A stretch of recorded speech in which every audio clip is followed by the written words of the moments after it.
October 21st, 1805. The waters off Cape Trafalgar, Spain.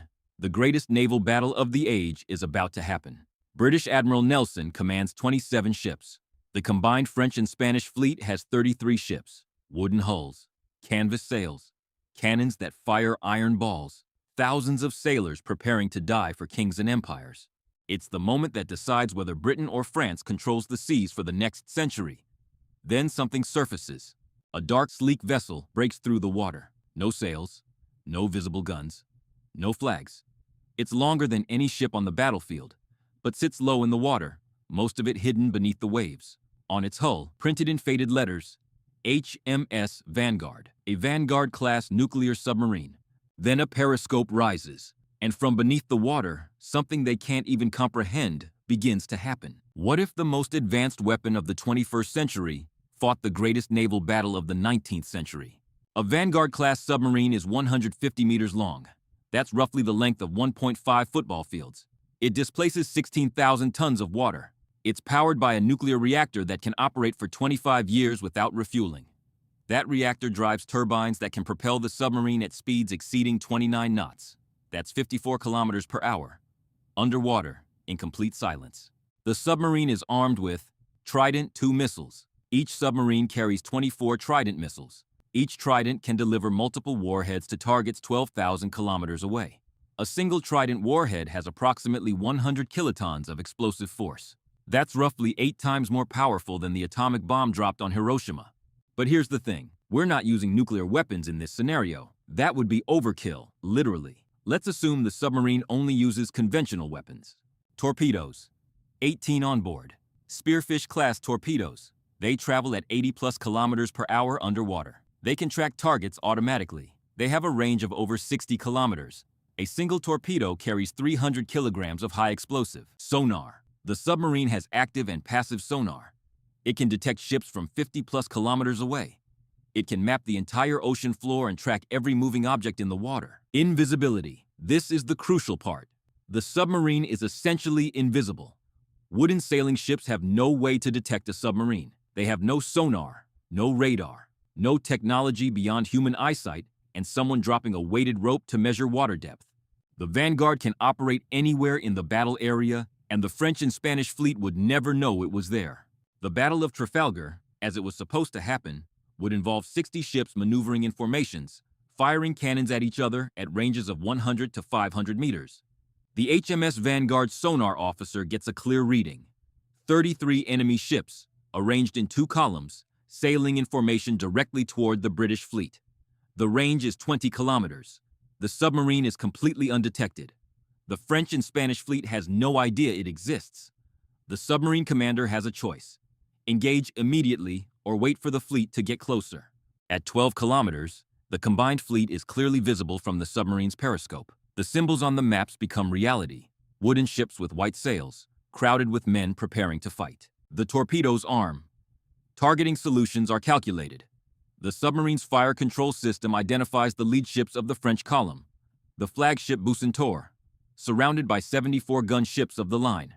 The torpedo travels underwater in complete invisibility. Sonar pings its target. The Bucentaure is a 80-gun ship of the line. It carries 700 sailors and marines. It has survived multiple battles. Its wooden hull is 60 centimeters thick in places. The torpedo arrives at 80+ kilometers per hour. Impact. Detonation. 300 kilograms of high explosive detonate directly beneath the waterline. The stern section erupts. The hull splinters. Water rushes in faster than pumps can remove it. Within 90 seconds, the ship is sinking. Hundreds of sailors die. The submarine fires Torpedo 2. Algeciras sinks in 120 seconds. Torpedo 3. The Santissima Trinidad goes down. Torpedo 4. Swift Shore disappears. In 5 minutes, 4 of the world's most powerful warships are destroyed. Approximately 2,500 sailors are dead. The French and Spanish fleet is in complete chaos. Their ships are maneuvering erratically, trying to escape an enemy they cannot see or fight. Captains are ordering cannons to fire at empty water. The British fleet watches from a distance, equally confused. Some officers think it's divine intervention. The battle is already decided. The submarine has 18 torpedoes. At 1 every 2 to 3 minutes, it can destroy a ship faster than the enemy can respond. The actual Battle of Trafalgar saw 22 ships sunk over 8 hours, roughly 3 per hour. The submarine achieves 20 per hour. By the time the 8th torpedo fires, the French and Spanish fleet realizes they're under attack from below the waves. Ships scatter randomly. They can't help each other. Crew transfers are impossible. The submarine switches to disabling tactics instead of sinking. Torpedoes target rudders and propulsion. Ships are crippled, left dead in the water. By the 18th torpedo, approximately 26 ships are damaged or sunk.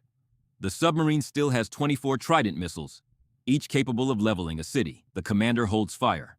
Nuclear weapons aren't necessary. The battle is already over.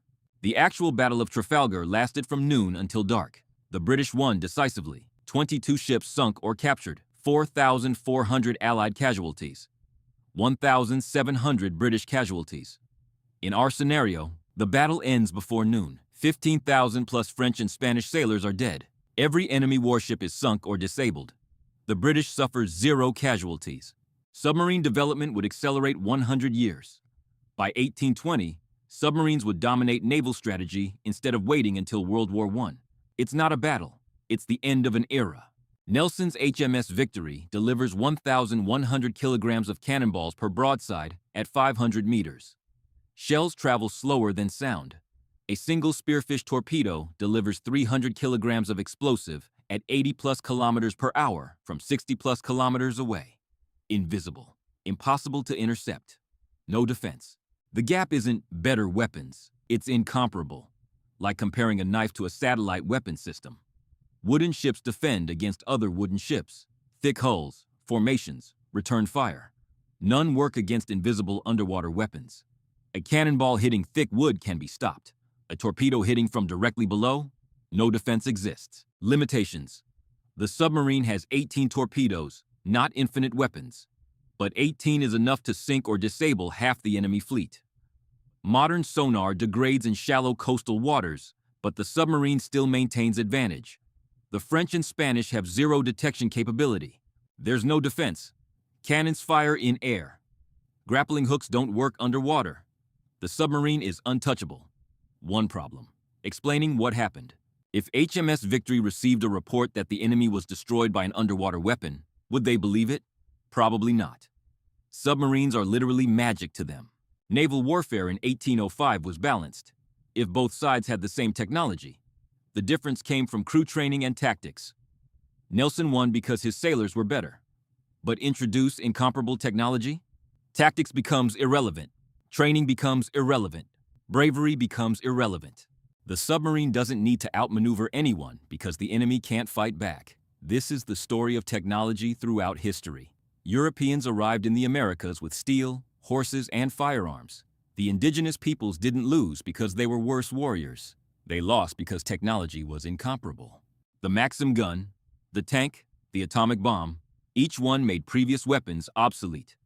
A nuclear submarine at Trafalgar is the ultimate expression. Technology so advanced that resistance becomes physically impossible. Within months, every naval power on Earth is asking the same question. How do we defend against this? The answer, you can't. Not with surface ships. So they all begin the same project. Build submarines. Develop underwater weapons. Create the infrastructure for submarine warfare. It's a race. A technological arms race that starts 100 years early. By 1850, submarines are a standard part of every major navy. By 1880, the first practical submarine mines are deployed. By 1900, torpedo tubes are standard on all military vessels. The Great War, World War I, happens 14 years early, but it looks completely different because everyone has submarines from day one. The Vanguard didn't just win a battle, it changed the entire course of naval history. It compressed a century of technological development into decades.